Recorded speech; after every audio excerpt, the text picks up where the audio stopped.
தமிழ்நாடு மல்லர்கம்ப விளையாட்டின் தந்தை, ஆயிரக்கணக்கான ஏழை எளிய மாணவர்களின் வழிகாட்டி, விழுப்புரம் மருதூர் பகுதியைச் சேர்ந்த உடற்கல்வி ஆசிரியர், உலகதுறை வயது மூப்பு மற்றும் உடல்நலக்குறைவு காரணமாக நேற்று இரவு காலமானார்.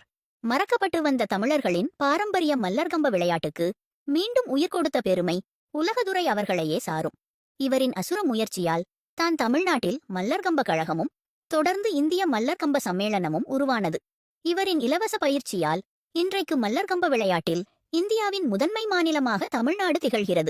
இந்நிலையில் இன்று நடைபெற்ற அவரது இறுதி ஊர்வலத்தில் நெஞ்சை உருக்கும் நெகிழ்ச்சிச் சம்பவம் அரங்கேறியது. தங்களுக்கு இலவசமாக தற்காப்புக் கலையையும் விளையாட்டையும் கற்றுக் கொடுத்த குருவுக்கு நூற்றுக்கணக்கான மாணவ மாணவிகள் மல்லர்கம்ப சாகசங்களை செய்தபடியே கண்ணீருடன் இறுதி அஞ்சலி செலுத்தினர்.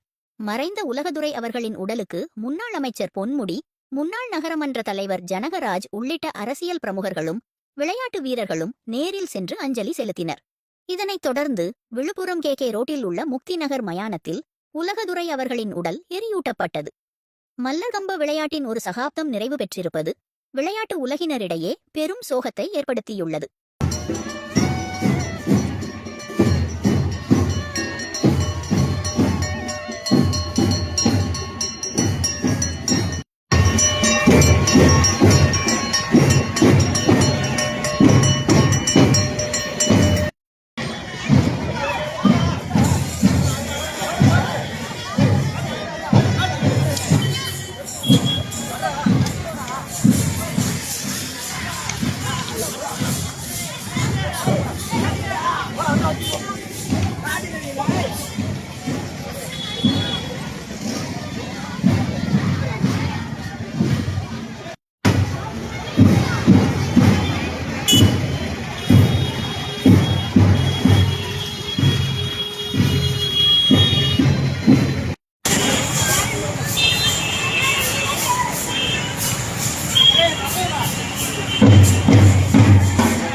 விரைவான செய்திகளுக்கு DN32 செய்திகள்.